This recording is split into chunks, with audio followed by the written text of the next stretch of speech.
Går du og overvejer, om du skal energiforbedre din bolig? Hvis du gør, så er du ikke alene. Faktisk er der rigtig mange af os boligejere, der gerne vil gøre vores bolig bedre til at holde på varmen, eller have installeret en anden varmekilde, end den vi har i huset lige nu. Men måske kender du det, at det kan virke lidt uoverskueligt at komme i gang. For hvor skal du egentlig starte, og hvad kan bedst betale sig for netop dig og dit hus? Det vil vi gerne hjælpe dig videre med. For i Nykredit har vi nemlig sat os for, at det skal være billigere, og det skal være nemmere for dig som kunde at tage de grønne valg. Som f.eks. at få isoleret din bolig, eller få udskiftet gasfyret med en varmepumpe. Derfor har vi en række attraktive muligheder, som du kan benytte dig af, hvis du samler din daglige økonomi og din boligfinansiering her hos os. Lad os lige se lidt nærmere på de konkrete muligheder, der er.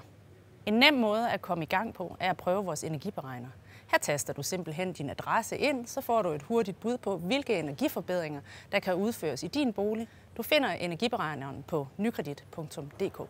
Vil du gå mere grundigt til værks og have en fagpersons vurdering af mulighederne i din bolig, så anbefaler vi, at du bestiller et energitjek. Det går ud på, at du får besøg af en energikonsulent fra NRGi, som gennemgår din bolig. Bagefter får du en energi- og vedligeholdelsesplan med overblik over, hvor det bedst kan betale sig at begynde energirenoveringen. Du kan få et energitjek til en særlig attraktiv pris, når du har et realkreditlån i Totalkredit og lever op til nogle få kriterier. Vil du droppe gas- eller oliefyret til fordel for en varmepumpe?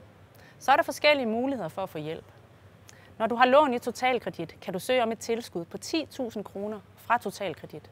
Din rådgiver kan fortælle dig mere om, hvad der skal til for at søge tilskuddet og hvordan du gør det. Det der med at skifte fra olie- eller gasfyr til en varmepumpe, det kan godt virke ret uoverskueligt. Derfor har NRGi et særligt tilbud til dig, der har Totalkreditlån og ønsker at skifte fyr ud med en luft-til-vand varmepumpe.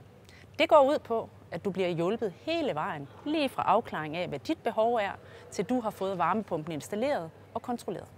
Det lyder da ret godt, ikke? Hvis du gerne vil høre mere, så er det bare at tage fat i din rådgiver, som kan hjælpe dig videre. Hvis du bare skal købe en varmepumpe, kan det være en fordel for dig at købe den hos OK. Her kan du som kunde i Nykredit nemlig få rabat på din varmepumpe. Også her er det din rådgiver, du skal tale med. Du kan søge offentlige tilskud til f.eks. en varmepumpe eller din energirenovering, men du skal være hurtig, for når puljerne åbner, så bliver tilskuddene hurtigt opbrugt. Nogle energiforbedringer koster ikke så meget, men andre kan være temmelig dyre. Så måske får du brug for at låne til dit projekt. Vi har et lån, der er målrettet energiforbedringer. Det kalder vi grønt boliglån. Det kan også være, at du vil spare op til at energirenovere, eller allerede er i gang. Så kan det være en fordel for dig at spare op via en grøn opsparing, hvor du kan få en variabel bonusrente oven i den løbende variable rente, når du altså bruger pengene på udvalgte grønne formål. Som du kan høre, så har vi rigtig mange attraktive muligheder, der kan hjælpe dig videre med at gøre din bolig grønnere.